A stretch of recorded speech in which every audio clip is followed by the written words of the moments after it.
Hey, Mr. Pond Boss, tell me how. Hey, Mr. Pond Boss, let's do it now. Hey, Mr. Pond Boss, you're the one that makes fishing so much fun. Well, I woke up this morning and I headed for my pond. Meet Mr. Pond Boss, yeah, we're gonna chase some. Hello everybody, Bob Lusk, the Pond Boss. It must be Wednesday. We got quite a few people checking in all right. Looks like Dick Tabbert, Mike Augustine, Leanne Hartzell, Skipworth, Jason Luster checking in. Got a pretty good show lined up for you tonight. We're going to talk all about aeration. Guest tonight will be Matt Rayl, my longtime friend and owner of American Pond and Lake Management Company in Rushville, Indiana. You know, Matt's been around the world with his aeration thing, and he is outstanding at it, and you're going to learn some new stuff today. Now, you guys know the drill. Pond Boss Magazine. If you don't mind, click like on this video, share it to your timeline, and in the comments section, put hashtag Pond Boss Magazine, if you don't mind doing that. Because that way we can spread the word out. I mean, I do want to sell some subscriptions to Pond Boss, 35 bucks a year. Doesn't cost much for what you get out of it because you get a valuable amount of knowledge from it. And but the main thing I want to do is share this knowledge. Looks like we got Jim Liner checking in from Montgomery, Alabama. Fred Bingaman, our good friend from Brownstown, Illinois. We're going to have a good show tonight. Got a lot of guys interested in it. So what I'm going to do next is see if I can refresh my little Facebook page on my laptop where I can see what's going on with everybody. It's kind of hard to see what's going on with my phone. I shoot this video from an iPhone. There's Christy Hartzell. Hey, Christy. Stephen Barden, another fisheries biologist. Jason Luster and Stephen Barden are premier fisheries biologists, and they've checked in tonight. They want to see what's going on. We're going to be talking about aeration, and it's a timely topic, I'm here to tell you. So as soon as it scrolls up on my Facebook page on my laptop, I'll invite Matt in, and then we'll get this thing rolling. There we go. Looks like I see it. Click to enlarge. There we go. Cara Jean Rayl. I wonder if she's any kin to Matt. Hey, Matt, if you're watching, which I know you are, go ahead and click in. I'll invite you. Matt says he doesn't see anything. He just texted me. He doesn't see anything. Okay, on your Facebook page or Pond Boss Facebook page on your phone. That's what you need to do. And as soon as you see it, then I will invite you to come in and we're going to talk about the topics you want to talk about. John Taskett, expecting to hear a lot of hot air tonight. Oh, you're going to get that. No doubt about it. Let's see. Buffy Boudreaux Smith, Kevin Smith here, using my wife's Facebook. Well, that's what they say. That's what I say. We got Leo Wynn from the West Coast, Mark Dauber from Montgomery, Alabama. So as soon as Matt figures out what he needs to do, he can... Matt, what you got to do is you got to see the Facebook page. There's Zep checking in. See the Facebook page. See the live broadcast. And then announce yourself, and I will invite you in. Hey, Mark, Jason Nepstad, the event you had posted with the timers where people are waiting for you. Ah, okay, that ain't working. They got to come to the Facebook page. John Wilson, another fisheries biologist, pond management company. Timothy Phillips joined. If anybody's listening, hey, I tell you what, Stephen Barnini, if you guys can text Matt and tell him to go to the Facebook page, on a Pond Boss Facebook page, and find the live video there, because it won't show up on our timer that we've got going on. Troy Todd, hashtag Pond Boss Magazine, attaboy. Frank James, I got a question from you, so we're going to tackle those things here in just a minute. Justin Schenk, all the way from California. Hey, Justin, good to see you, buddy. I kind of picked on you last week. I'm not going to do that this week. I'm glad you're here. Let's see. There's Matt Rayl. So now I am going to touch my phone. Matt Rayl is watching. Now I'm going to bring Matt on. You're now invited, and all you got to do is accept it. And once you accept it, then you'll swing up here on this show, and we will be side by side going on. Thanks for doing that, Stephen. I appreciate it. Colin Pearson, Leonard Weaver. We got a pretty good crowd showing up. Now all we need is Matt. All right, Matt, come on, buddy. You've been invited. Now just click. There he is. Holy cow. He's all right. Hey, you're sideways, dude. Turn your phone around. Okay. Whoa, look at that. You just did a 90 degrees turn. All right, now raise your phone up just a little bit, and let's try to get our heads kind of level. Man. There you are. How you doing, buddy? Good, man. I was sitting there. All I saw was a timer coming down. Okay. So I got back on, and it looked like everybody was here. There you go. So, hey, man, people are excited to talk to you tonight. It looks like we got a little spot of something. Hey, let me give you kind of heads up. Bruce Condello's been doing some cool stuff, and he invited himself. Well, not really. He called me earlier today, and what he wants to do is see if we can get a three-way about 7 o'clock. So when he shows up, I'm going to invite him in because he's got a big question for you and something to share with the group. But in the meantime, we're going to be checking in, talking with all these folks. We've got Leanne Hartzell Skipworth. Leanne Skipworth says, hi, Matt. I'm telling you, there's a lot of guys that have already checked in. Stephen Barton texted you, so you know he's here. We got Jason Nepstad, Justin Schenck. We've got Jason Luster's on here as well. And Zep from the Palm Boss Forum. We've got biologist. Frank James from the Palm Boss Forum. So, you know what? Let's do this. Let's start off this way. Tell us about you and what American Pond and Lake Management Company is all about, where you are. Let's get started with that. Yeah, well, how much time do you have? An hour. You know, it's been a great career, I tell you. It's you know, I started out. I went to school in Earlham College here in Indiana. Then I went to Purdue. I got my first job down in Atlanta, Georgia, right next to Greg Grimes. And actually started about the same time he did. And he's a great biologist down there. And I hope he's watching. But, and from there, I actually got some adventures out in the ocean and doing some things and got some capital to come back home and started up my first business of pond lake management, and parted from a half of that, and then went down to Florida to work for a big firm down there. And that's where I really kind of was able to meet Bob and everybody else. It was really great because I got to travel all over and meet a lot of the experts, and I just being so passionate about the industry, I just sucked it up like a sponge and was able to be in a lot of neat ponds all over the country and understand how different philosophies are, understand how fisheries are in different parts of this country, to even aeration and that sort of things. And just demographics of size of pond and flatlands of Indiana comparatively to a lot of dam ponds in Georgia, Alabama, and Texas, and that so forth. So, and all those have to be managed different and different goals and that sort of thing. And so when it was time for me to leave Florida and come back to family, during a little sojourn, I got to hang out with Bob very in-depthly and just started realizing how great a guy he is.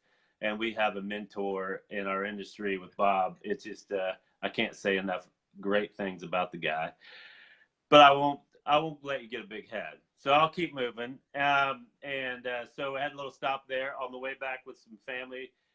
We came back to Indiana, and I do a lot of my family has a fish hatchery, so we do a lot of fishery work around here, and then do a lot of consulting all over the country. Also, which is weird, I started doing a lot of aquaculture consulting and business consulting on some entry firms trying to come into the industry, and so that's been really actually a really cool thing to do. And so that's pretty much my world in a nutshell, you know. Love it. You know, and what during your sojourn through Florida for several years, man, you invented some things with aeration. You figured some things out with pond aeration, and you are no doubt one of the leading experts in the United States, probably in the world, about aeration. So let's tackle that topic. We got a number of questions already popping up. So let me start off with a few questions here. I want to greet. I don't think I greeted Leonard Weaver. Good to see him. Jason Nepstad, I saw he's up from North Carolina. Great. Daniel McWhirter, he's here all the time. Tori Rhodes is another regular on this show. Yeah, hey Tori. You know Tori, don't you? Yeah. Yep. Oh yeah. Jason Hoffman, he's got a question for us in a minute. Kevin Smith has got one. Leo Wynn has got one. Let's see, Bruce Condello has joined us. I'll tag him up in just a little bit, see if we can join him. Let's see if we can hit a couple of questions. One that came from Facebook. Chris Krivalovic lives in Dorchester, Nebraska, asks this question. He said, would Mhm. some aeration for a large body of water do any good? Or is it an all or nothing type of deal? He's got a 3/4 mile long lake, but only 250 yards wide at its widest. So, will a little bit of aeration help, or will it hurt? Well, this is going to take a few minutes to answer. So there's different types of aeration. There's what we call surface aeration, and then de-stratification aeration, which is really kind of de-stratification. So if a person, and also let's talk about just physicalities of lakes. Just step back and give me an intro physicalities for about 3 or 4 minutes, and then I'll go back and answer that question. But the answer to the question is yes and no, and that's going to be your answer a lot of times with lake managers. So if you're trying to, on your lake, let's say, and most bodies of waters that don't flush 3 to 5 times per month, they're going to called is stratify. And I got an illustration here actually that does a very good job. This is stratification. So if I was to take a column of your water, and your water doesn't flush 3 to 5 times per year, in the hot of the summer, what happens is cold water will sink to the bottom, warm water will sink to the top. This is a lot of times green water with plankton. It also bounces like this. And what we have here is a thermocline.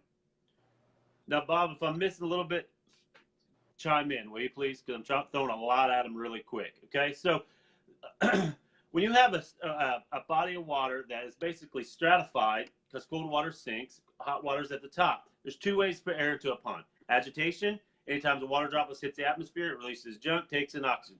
Other is photosynthesis. So when you're a droplet and you sit down here, you're too far down, so therefore you never get sunlight, and you're too heavy to ever get up to agitation. So if your pond is greater than 6 feet in depth, your pond will actually stratify. And actually it depends on clarity and where you are and part of the country where you're at too. We can all get into those scenarios also. But the answer to your question with the yes scenario is if you decide to create surface aeration in which you want to have a sphere of influence that have a high oxygen level in an area of your particular lake, have at it. Basically, this is going to basically draw in some fish under a stress event and basically allow a place of habitat. Now, if you're going to use the other type of aeration where you're going to de-stratify, you're going to, and the short answer is you need to stratify the whole body of water. You cannot de-stratify only partial body of water, because this thermocline is at this depth all the way throughout the entire body of water. It's not just on one area. Now, it may lean a direction depending on wind and that sort of thing.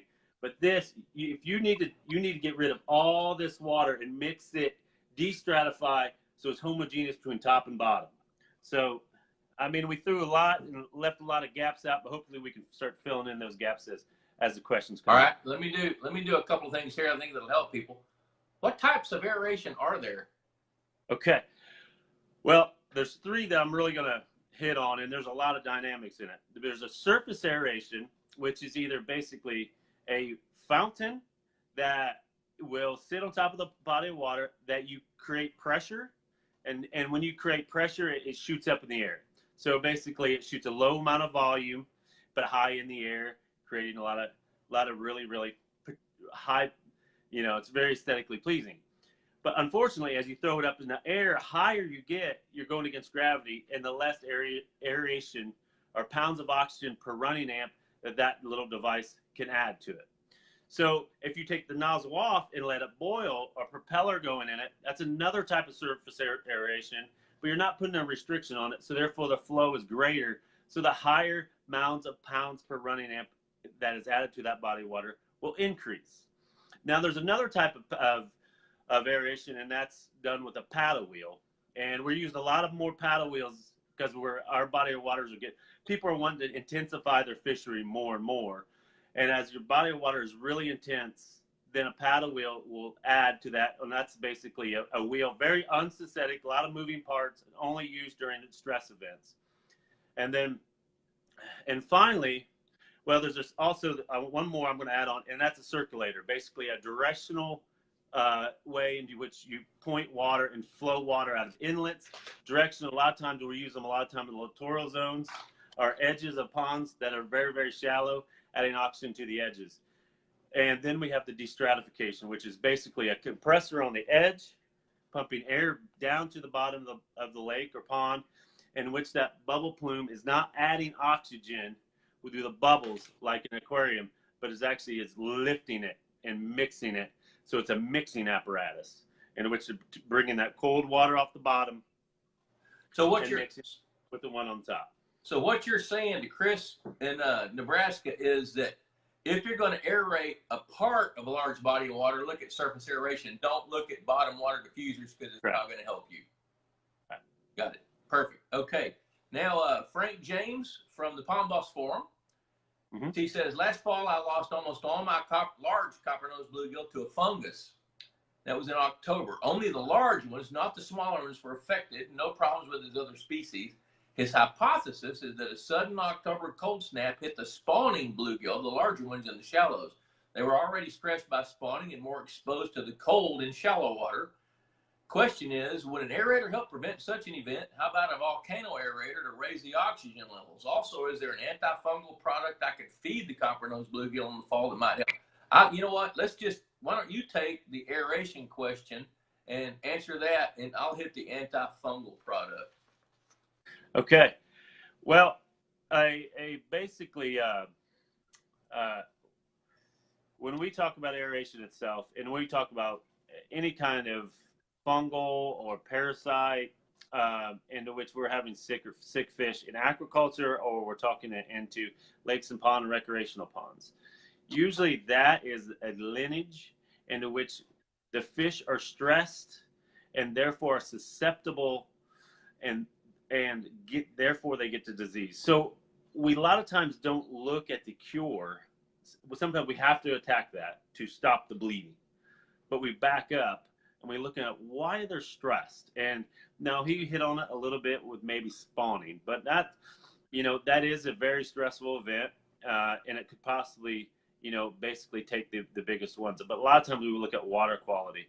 And when you say October, that's in Texas, by the way. That's northeast Texas. Northeast Texas. When you start to see October and the Halloween, you start to see a little bit colder nights, and so you start to see a lot of mixing apparatus, in that water column, and you can get a lot of stress events during that water quality time. Now, that is not until we can dig deeper. I mean, I'm looking at this question at 30,000 feet, so I can't get truly specific. But I would actually not look at the fungal issue unless you need to really stop the bleeding and stop the fish dying now. But look back and see, why are these fish getting stressed and getting susceptible to disease? It's the same way with indoor RAS systems, same way with outdoor aquaculture, the same way with recreational ponds. Good answer. Here's the thing there, Frank. The fungus is the third thing that's happened.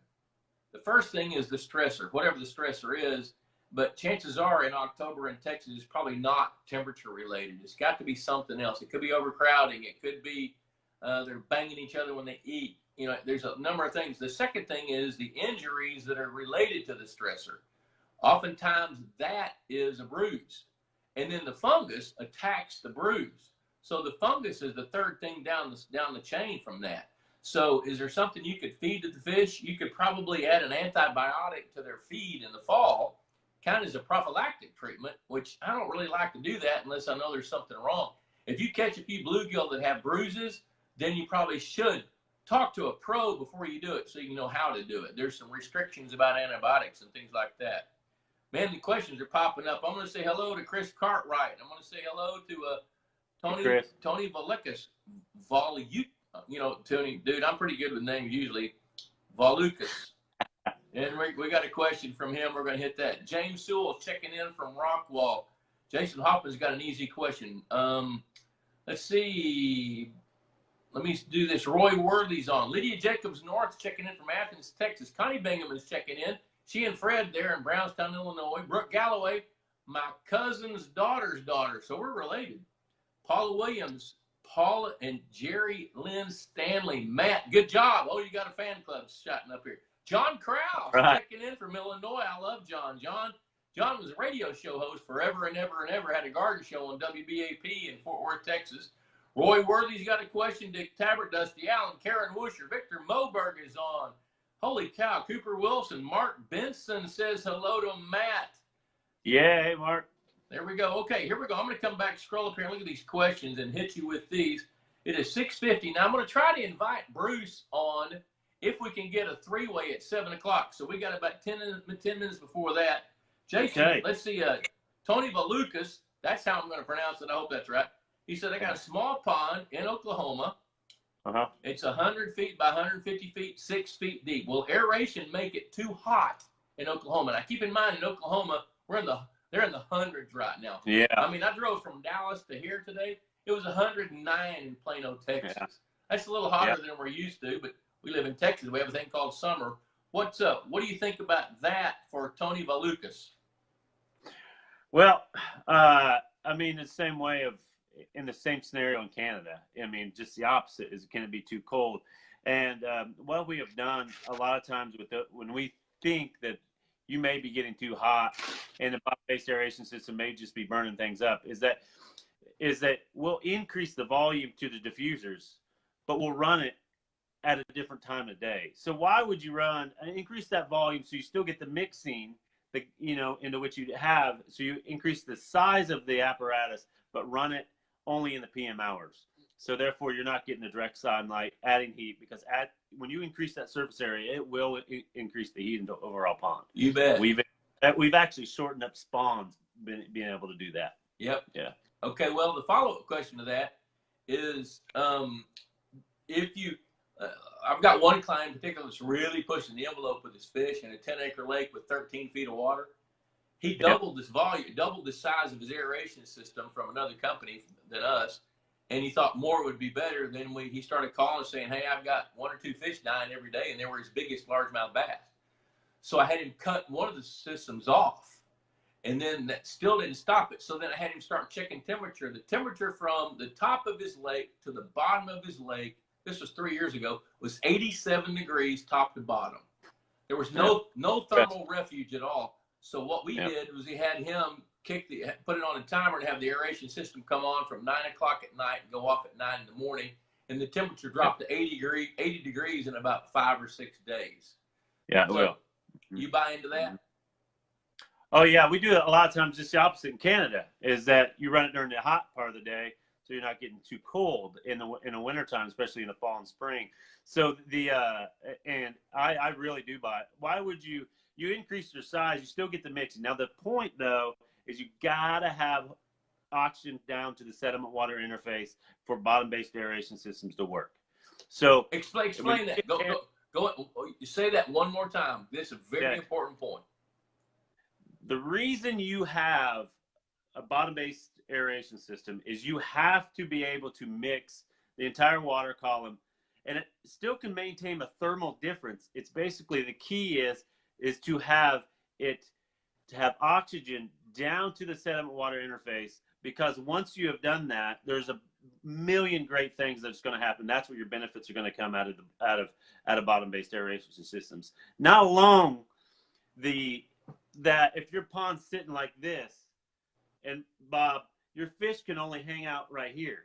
So therefore, if I'm going to add a bottom-based aeration system, or I was just going to say, I can double the size of your lake, because the amount of fish in your entire lake are only going to be dependent on that 3-week stress event.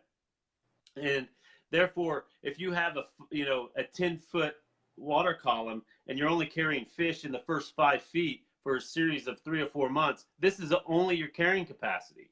So, but if you de-stratify it and now you increase the entire volume of habitat of life that pond and lake can carry in fish.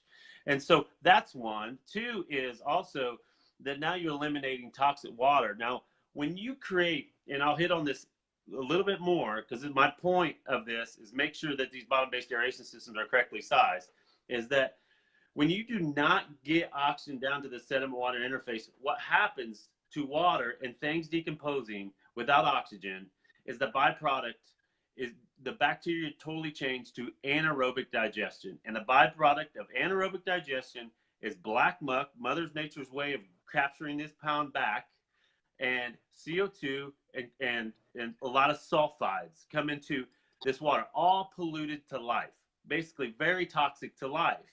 So what we want is to get oxygen down to the sediment-water interface, because it's your youth cream for your pond. It doesn't allow the black muck. Now you digest with aerobic digestion, so therefore things decompose 7 times faster. The byproducts are a lot of gases, and you don't get the buildup of toxic gases, hydrosulfide, and CO2.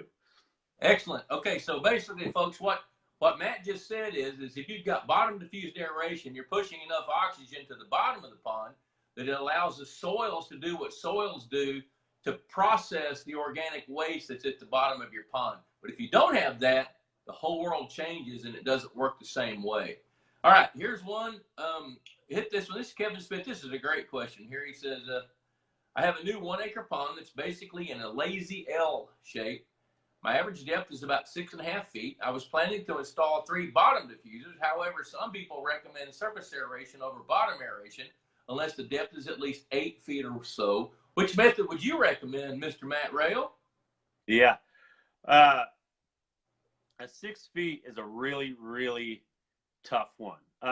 So what happens is at 6 feet, 2 things. One is when you have a bottom-based or unconfined bubble plume at shallow water, a lot of times the bubbles will rise, get to the surface, and then recapture itself, mixing the same water over and over. So the efficiency of a bubble plume decreases the shallower you get.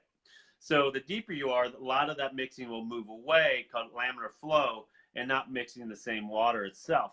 Now, at 6 feet and on a new pond, you really have to see if you actually develop a thermocline itself. So you will actually get oxygen down to the bottom over that period of time. In that case, a surface aeration may be what you need to be looking at. And being a lazy AL, it's really hard to know with how wide. I mean, there's different apparatuses that you can use, and surface aeration may be that would be one that you need to really look at a little bit closer. The difference now I would say is now you have to have power next to the pond, and now you have to power into the lake. So if that's basically inhibits you because you don't have power close, then I would go ahead and use the bottom-based aeration systems, but you may have to go to a larger volume of air because the efficiency on that bubble plume will not be as great as actually a deeper water. Since the water's so shallow, does he need more diffusers than 3? Would that help him? Correct. Actually, you need more diffusers, but less air per diffuser. Basically, if you have a lot of air at one diffuser, it's just mixing a lot of the same water. So what we do is we kind of spread that air out. And unfortunately, unless he can get on the point of the bend of that L, it may be pretty expensive to run weighted tubing from one end on all the way down to the other, because that can be a capital cost. And you kind of got to weigh that based on the value of your fishery, the value of what you have growing in that 1 acre pond too. Bingo. Paula Williams is asking, she says, I have a koi pond, I have a bad algae problem. People are saying add a piece of sheet rock. What do you think? Say that again. Let me just answer that. Here's the question. She says, I have a koi pond, which is, I guess, a small pond in her backyard. She has a bad algae problem. People are saying to add a piece of sheet rock. What do you think? Sheet rock, all that does is add gypsum to the water, which helps with turbidity. It doesn't do a thing for algae. So if you've got a koi pond, talk to some koi pond experts to see what kind of algae size are best suited for your style of pond. That's the answer to that question. Paul Stanley says, hey, man, good job. I love that. Let's see. It's 6:59. I'm going to take one more question here. Have you on this? Then we'll see if we can invite Bruce on and see. I don't know if we can have 3 people, but we're going to try it. Roy Worthy says, I have a pond in the middle of a pasture. It has a windmill operated aerator. He said, I have a windmill operated aerator on another pond. Sometimes there's no wind. The pond in the field has no electricity, 200 yards from power. Should I go electric or get another windmill? The cost of power versus the unreliability of wind. Yeah. The answer to that is that I find the more control you have over your lake or pond, the better chance you'll have to success, meaning to achieve your common goal. So if I can, and bottom-based aeration systems are really not using a tremendous amount of power comparatively to others. And so if you can have that obtainability, I would look at that option financially first, and then see what your actual goals are. And then I would look at electric. 9 times out of 10, people will usually go that way. But when you have northern climates, windmills do a pretty good job of de-icing and wintertime aeration, or allowing the pond to degas during the wintertime. But as far as as far as the de-stratification system, windmills have a lot of shortfalls. Yep. I tell you what we've done, and you've done the same thing, is if the power is 200 yards away, we'll trench 200 yards and bury a PVC pipe or some PEX, and have the compressor sitting right beside the electric source, and run the air in a 3/4 inch PEX pipe all the way down to the pond, and then put it on a manifold and break it up and put it in the lake. It's easy to push air. I mean, basically, and it's cheap and affordable. So actually, the longest one I've ever done was 1.5 miles away from power source. All right, I'm gonna see if I can find Bruce Condello here on my phone. Maybe I can invite him from my laptop. Let me try it and see. Well, there he is right there. Let me see if I can invite Bruce. Oh, it says he can't join the broadcast. Okay, so Bruce, the answer is no. You can't join the broadcast. Looks like the answer is 2 people. We'd love to have you. Now, Bruce, let me tell you what Bruce is doing, and maybe he'll chime in and type in a response. But what he's done is he's put, he lives on a rock quarry in south of Lincoln, Nebraska, and that rock quarry is kind of a J shape.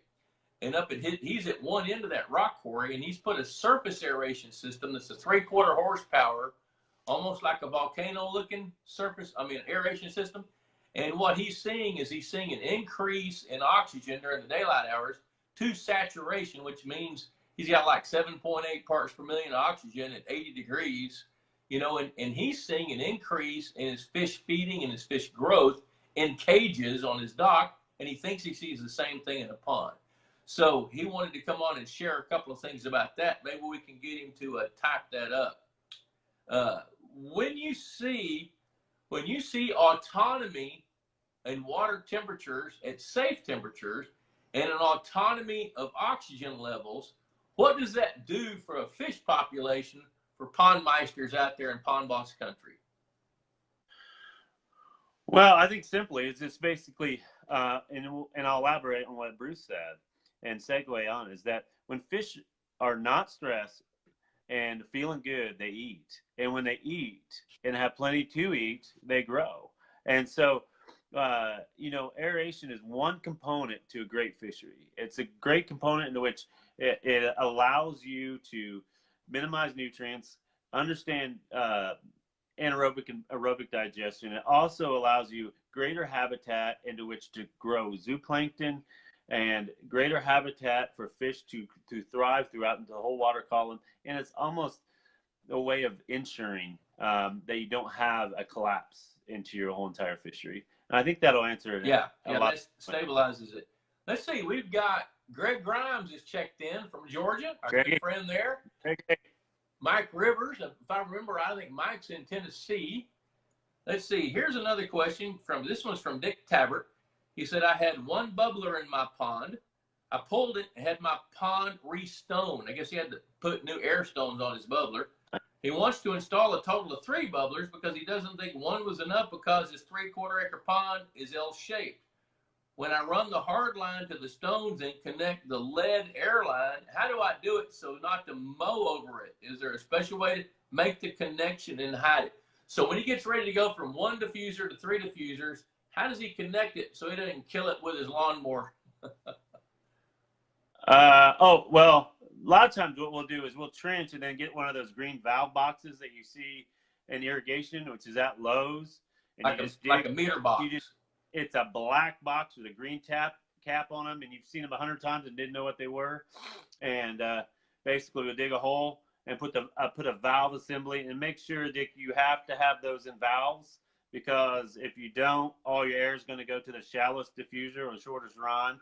So you have to basically keep the deepest and the most lower or the longest run open, fully opened, and then balance all the rest of them to that valve. Yeah. So in other words, just to kind of drill down into that, if you have more than one diffuser, you're going to have to regulate the airflow to each diffuser in order to get an even flow rate to all the diffusers. Right. Leo Wynn says, okay, time to bring his question. He says, we worry about cyanobacteria, which create health concerns to all recreationists. By stratifying the entire water body, we reintroduce deposited nutrients. I guess he means by de-stratifying the entire water body. We reintroduce deposited nutrients, which increase the cyanobacteria. What's your recommendation to control cyanobacteria while keeping the water body stratified from top to bottom without introducing massive chemical application? Let me make sure I understand the question here.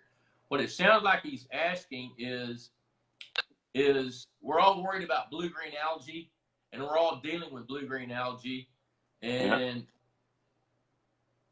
you know, by stratifying the entire water body, we reintroduce. I think he means by de-stratifying, we're kicking nutrients back up into the water column that are now deposited in the bottom layer of water. Yeah. What do you worry about with that?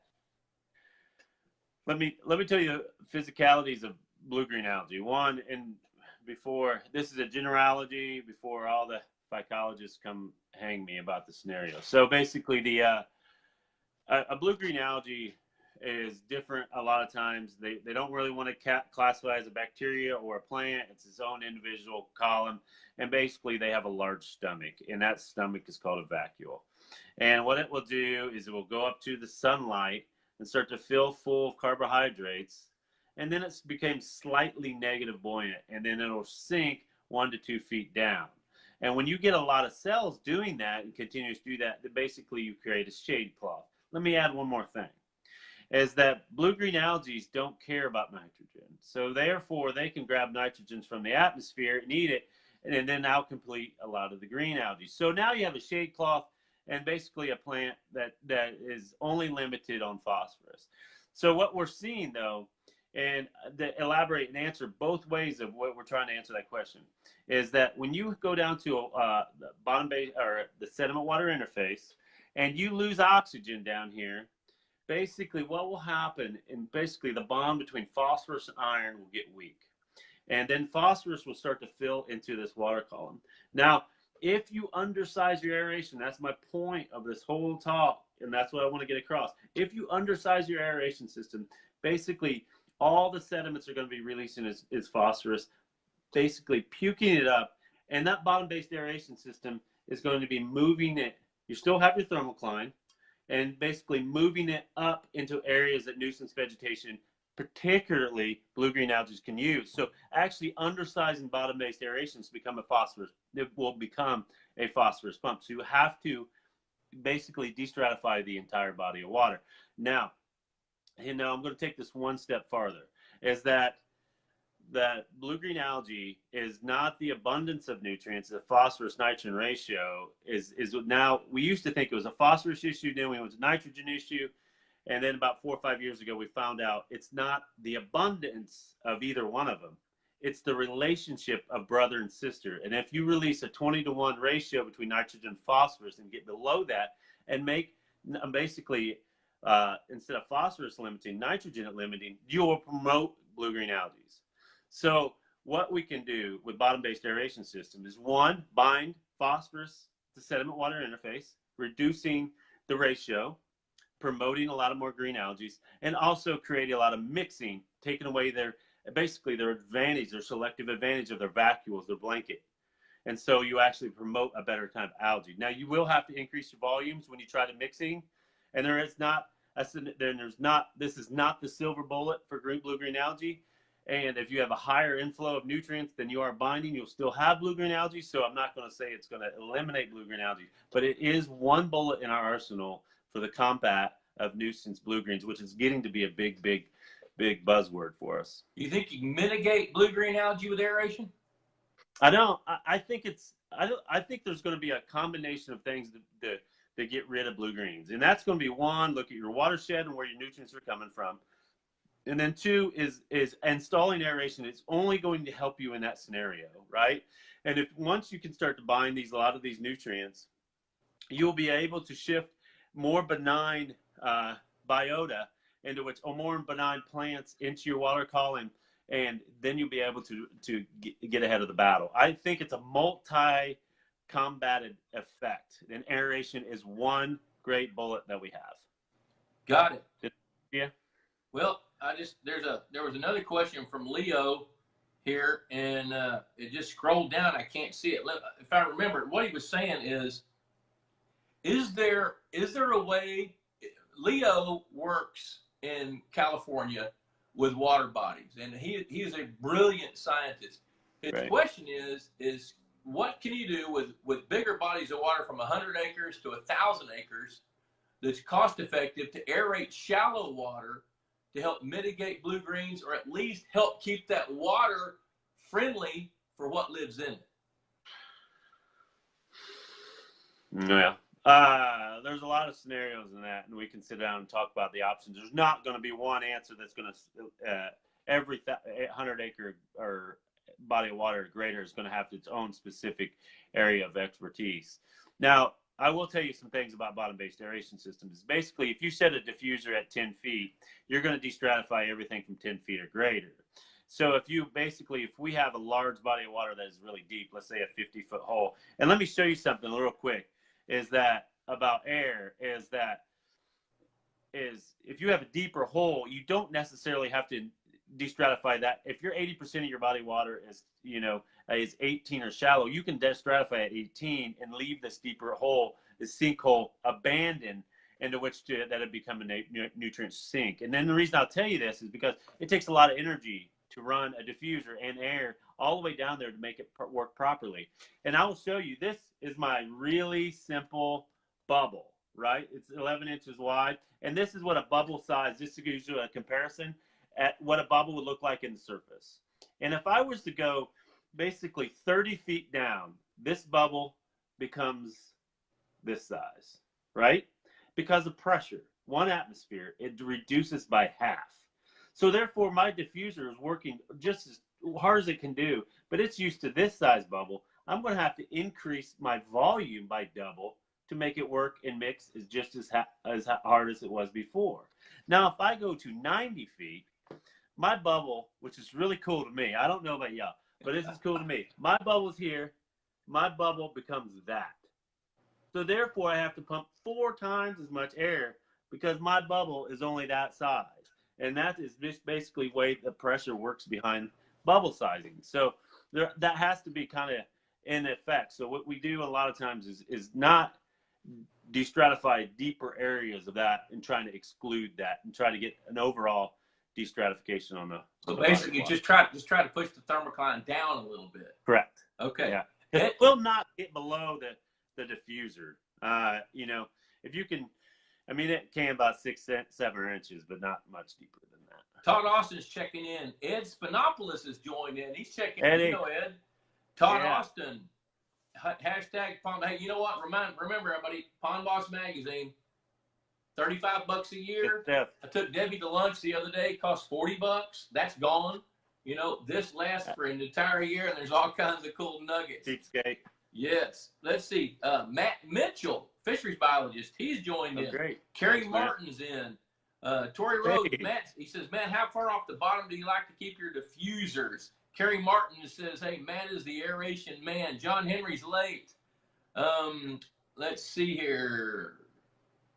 All right, here we go. Let's go back to that question. How far off the bottom? Tori Rhodes wants to know, how far off the bottom do you like to keep your diffusers? There's a neat question to that. The one thing I will say is that a lot of times I'm seeing diffusers get smaller, and I think they're doing that for packaging. And I'm just getting the bottom underlayer is just smaller and smaller. And what I really don't like about that is that they have a lot of times of not keeping very stable, and you see a lot of turning and rocking, and I think where you're going with that, Tori, is I like a snowshoe underlay and lay that, and so it doesn't penetrate the soft layer of the sediment-water interface. And if you're not mixing the sediments into the bubble plume, then you will not have to raise them. Basically, if you're allowing this snowshoe footprint into which you can lay that little booger down there. But if you don't, then I would raise it high enough that there's not a great answer to that. If I put it on a clay, it's not going to bring a lot of sediments in there. But if it's bringing up sediments after 2-3 days, you need to get that thing and reposition it and get something under it and get it a little higher if you need to. So if it muddies up your water, get it off the bottom. Yeah, that's not a great. Let's see. Bruce Condello says, most of what I've ever learned about ponds is from these two guys. And Greg Grimes says, dang, Bruce, what about me? Troy Todd, let's see. Brian Brad checked in. Hey, Brian, good to see you, buddy. How's everything in South Dakota? Hope things are good with you. Troy Todd says, how long will it take the pond to reach carrying capacity in Indiana without aeration? Oh, by the way, as you ponder that, Tina Bond says, hey, Matt. Tina Bond. That's right. Yeah. So how long will it take a pond to reach carrying capacity in Indiana without aeration? About half an hour? Yeah. I was like, what? Man, I didn't hear the question right. Yeah, no. So this is what I've always been told, and this is what I've been saying to others, is that without aeration, you can carry a 1 acre pond that is very healthy has a carrying capacity of about 400 pounds. And with aeration, you can go 2 to 3 times greater than that. And I've seen much greater than that, actually. But so your carrying capacity without aeration system is going to be, 3 to 4 years, but it'll never be the overall carrying capacity that it would have with aeration, because you can use a lot more fish. Now, also with aeration, you're going to have a lot more zooplankton, so therefore phosphorus and nutrients are going to go into that, and then that'll increase a tremendous amount of, plankton and then zooplankton and then fish. And fish are 2% phosphorus also. And if you have 3 times as many, now you're seeing phosphorus go up the food chain to a more benign source, because once a pound of phosphorus gets into that pond, it's very hard to get it out. So what we try to do is we try to massage it and push that phosphorus in a way that we want it to go. And that, to us, is a very, very good success plan. Excellent. Cooper Wilson, Matt, would love to talk to you about a couple of ponds of mine. They're in northwestern Minnesota, and I believe he would have some great information. Cooper, just private message him at his, he's checked in here, so you can contact him. Matt, why don't you circle back after the show and get with Cooper Wilson? You should be able to see all the questions. If you can't, let me know. Leo Wynn is back up. He says, Matt, you nailed the toxicity and the anaerobic issue in the head. Take that scenario, apply it to a massive lake, say 100,000 plus acres, with a 50-foot maximum depth. What's your aeration recommendation using alternative injury, and where first? Center moving towards shore or shorelines moving towards center? So how are you going to aerate a 100,000 acre public body of water? You're not. You're not. You're not. You're not. I mean, there's been some stuff on bigger bodies of water for, volume intakes of suction screens for surface water, drinking water, and that sort of thing. But you're not going to get it to 100,000 would be it. That's a big old pup. You could not be effective with that. Kerry Martin says, mount the compressor at the power source and run the air supply line to the pond. Excellent advice. Audrey Burkhalter, so very thankful Matt knows our needs and always there when needed. He is quite the knowledgeable teacher who explains as he works. You're doing a great job explaining and answering questions. Audrey Burkhalter, another fan. He's great. Let's see. Lance Houston is checked in. Bruce Condello says, Matt hooked me up with my 3/4 horsepower aerator years ago. Mike Rivers is on. Let's see. Bruce is interested in surface aeration options for emergency situations.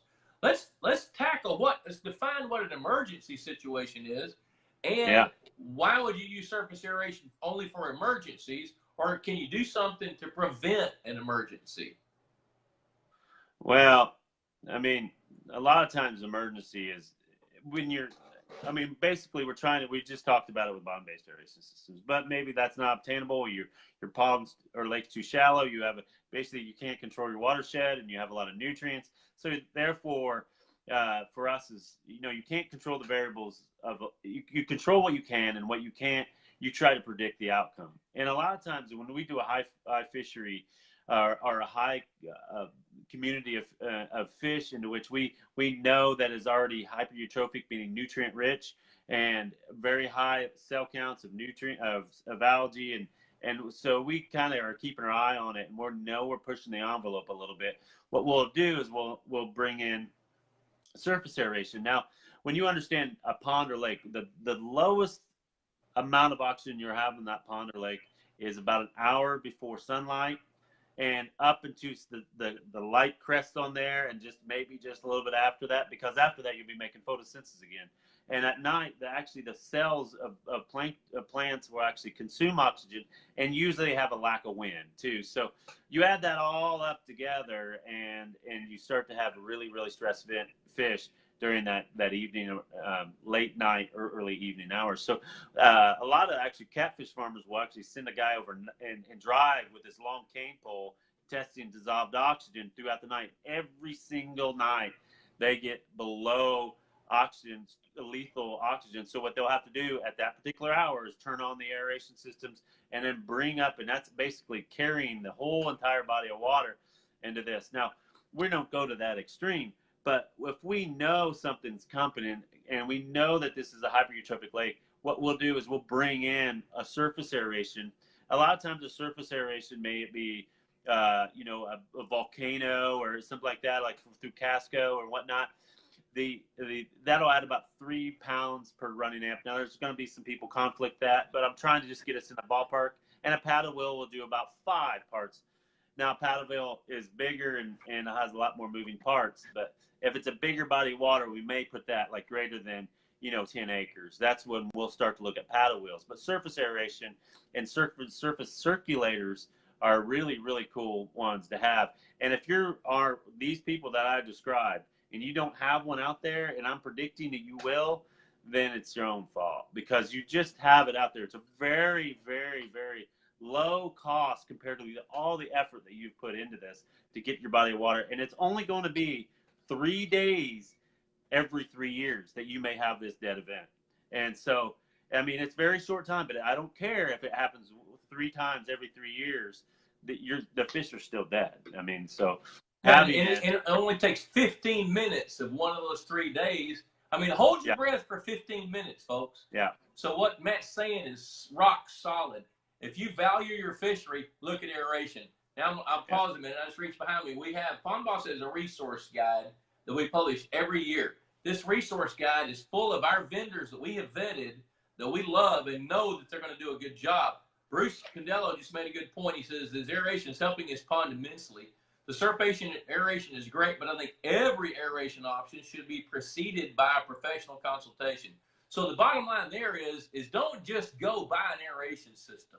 You need to figure out your goals and then learn the dynamics of your pond so you can choose the best system. Seek advice.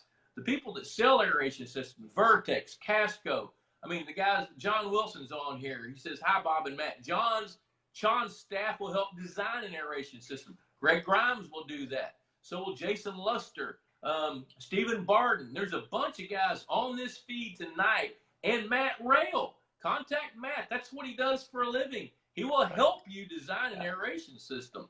So don't just run out and buy something and don't do it after the fact. Like Matt's saying, you may get 3 days every 3 years where the whole situation is perfect for a fish kill. And by the way, we're in it right now. I was talking to Matt a couple of days ago as we were doing our show prep. And how many fish kills have you seen in the last couple of weeks? Well, one day in the last, we had the perfect scenario into which we had 90-degree weather for, a great amount of, basically, I think it was like 11 days. And a lot of our ponds became really deeply stratified and then very low in oxygen on top. And we got a 20-degree change and a 50-degree night and a good rain on top of it. And into June, it's just unheard of. And the phone started ringing, and we had at that day, it was a Friday afternoon. I had 18 calls by noon on Friday, all new customers, and 18 kills during that time. It was a perfect scenario, and nobody would have predicted it in June, late June or early July. Let's just throw this out there. What's the difference in temperature between the surface water, the thermocline, and the anoxic layer below the thermocline? What's the temperature difference?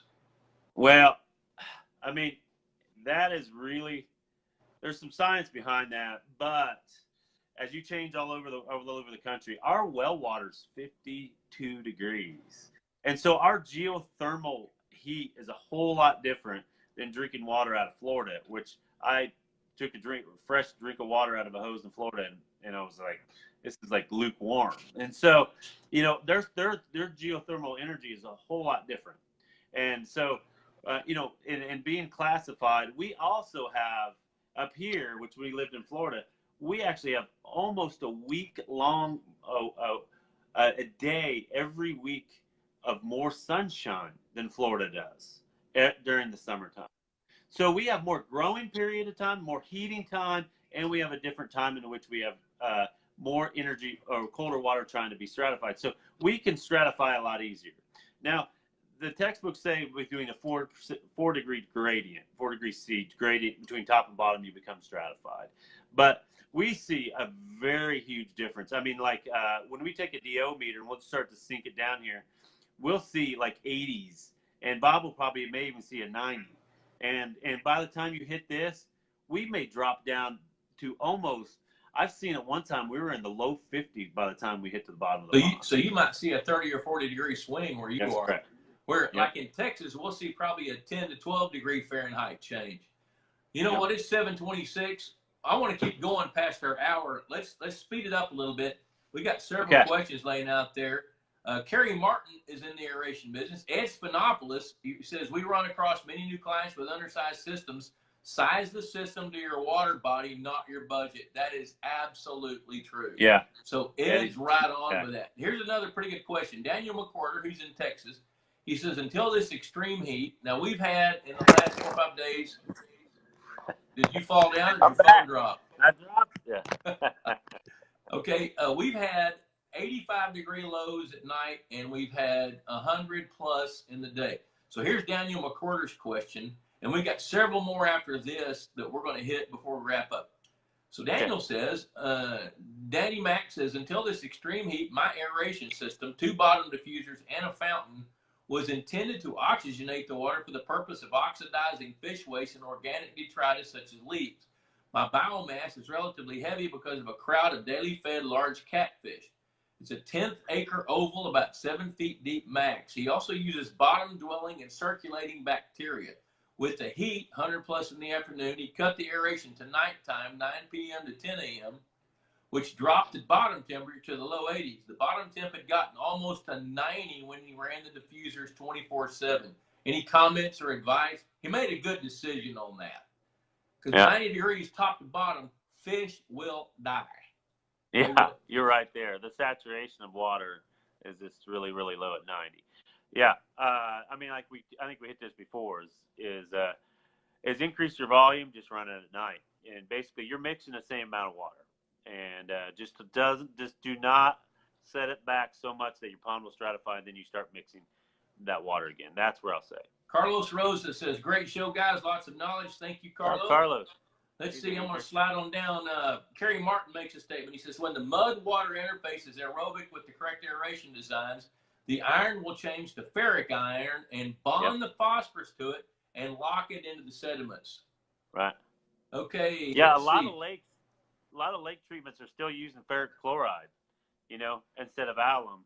Yeah. You know, and to bind that, you know, especially on shallow lakes, they're still using a lot of that nutrient binding. And it's the same principle that he's trying to say. If you can keep that sediment-water interface with aerobic state, you'll start to bind phosphorus. But also, if you don't have aeration, it's gonna puke it all up. So all that bound phosphorus is going to go up here or into your water column and be used by nuisance veg. So yes. So if you're not aerating, expect your phosphorus to get back involved in the system and keep moving. Right. Terry Savage joined. Hello, Terry. Jim and Andrew. Jim Schuessler checked in. He's a friend of ours. Kerry Martin makes a statement. He says, every pond has its own fingerprint, which is absolutely true. Todd Brown checked in. He's a friend of ours. David Ricks checked in. David Ricks, you know, is a fisheries management guy up in the north part of the country. Let's see here. Bruce Condello, finally a use for paper plates other than letting my potato salad fall into my lap. Yep. Hey, let's see. That's right, my bubble. You got any potato salad on the other side? David Scheidegger, I just learned a lot about bubbles. Jeremy Lacey, if water has high turbidity, would 24/7 aeration be okay in the Texas heat, or still hold to that dusk to dawn? So in other words, if he's aerating muddy water, is that a good thing? Will that change? Well, if you're mixing turbidity, there's a lot to be said in that. I mean, basically, you're moving the particles all around. And I can hear the pluses and minuses, all of that, but I would really look at turbidity issues, and I would capture that and do a jar test, which Bob's talked about 100 times, and bring that indoor, and let's take the energy off of that turbidity. Let's see if it settles out, and if it does, then let's look at the energy inputs. Maybe wind, maybe the fisheries, or maybe the aeration itself that's actually agitating that. So let's look at the energy inputs, and then just try to target that turbidity. If it doesn't settle out, then it's a water quality issue, and talk to Bob. Okay, and another answer to that, Jeremy, is if your water has high turbidity anyway, we're not going to affect it with aeration, but check your temperature. Is it okay to aerate 24/7? Check your temperature, top to bottom. Buy a thermometer, put it on a string, get it down in deeper water, see what your temperatures are. You want to keep, here's the bottom line, you want to keep your temperature of the entire water column under 83 degrees. If you'll do that, you run a lot less risk of killing fish. Troy Goldsman's checking in. My cousin, Kathy Lusk-Massey, Rick Perkins, Troy Seal, just here to listen from Tennessee. Michelle Bouchard, I believe she's in South Dakota. Tom Davis, Matt Armstrong says, Matt is the pond meister. Matt Willis, Ken to Dr. Dave Willis, Stephen Barton, Bruce, get in line. I'm Matt's biggest fan. He's a rock star. Brian McGuire says, we have a 60-acre lake in Phoenix, Arizona. It's an old cement quarry. Water can only flow in from a farm field. The water in the lake is the water table, which is recharged a few times per month. Can it get oxygen, dissolved oxygen in the water from the water table, raising and lowering? Great question. Only two ways to put air into a lake is with surface agitation, may it be with energy or aeration, may it be a wind. And that is a big, when we're talking 68 acres, wind is a big component, which we call surface energy, is a big component. And I just heard a talk the other day, if you take a 1 acre lake and move it into an open field with no wind, basically it's comparable to a 4 acre or a 4 horsepower aeration system. So just what God gives us. So, so surface energy, there's two ways to put air into a lake, and that is with every time a droplet hits, is moved around in agitation and with photosynthesis. So you're not getting water from percolation if you're doing that. If you're just trying to say it's a gravel quarry coming up, or if you're I've heard it the other day, I'm putting well water in there, so I'm aerating. Well, well water and groundwater has very, very little, if zero, air in it, and it's zero oxygen in any inputs. Billy Birch checked in. Mike Cottrell says, is it best to run the pump at night or run day and night? We covered that. Let's see, James Alexander Baylor. Good to see Matt. Great person to discuss aeration. Yeah, Jesse Mickley. Say it again. That's John Baylor. We used to work together years ago. There you go. Jesse Mickley, Skeeter. I don't know what that means. Joanne Pillafont. How you doing? Joseph Reynolds. Bruce is back in. Babe, remember the best internet science biology fish show I've ever seen. This is amazing. Let's see here. Right. You know what? Leo's asking some more questions. We're going to have you guys are going to have to go with him one-on-one. You guys need to talk. Talk amongst yourselves, fellas. We're running out of time. Frank James, Saharan dust is high in iron. That helps the iron-poor areas of the ocean. But what effect will it have on our ponds? None. Absolutely zero. Dick Tabbert, thanks, guys. Love the show. Linda Womack joined. Hi, Linda. Let's see here. Audrey Burkhalter, thank you for the answers. My suggestion is have Matt do the worrying and the planning the needs for your ponds, and then you enjoy having the pond. That is the best advice of the whole show. Work with your pro to help you do that. By the way, we did have a winner for the drawing. I forgot to tell everybody about that. If you will hashtag Pond Boss Magazine, click like, and share this to your newsfeed, you're eligible for a drawing for a Pond Boss hat and a Pond Boss mug. Last week's winner was John Micklick, who's with us all the time. So, folks, thank you for joining in today. Matt, you did an excellent job. We wouldn't expect any less. So let's tell people how to get in touch with you so you can help them design aeration systems, stock ponds in your part of the planet, anything. How do they find you? Yeah, you can email me at matt@mattrayl.com, or you can call me at area code 765-437-5118. Give them that number one more time. Area code 765-437-5118. Holy cow, that's your cell phone. You're giving out your cell phone over the air. There's all my numbers. I love it.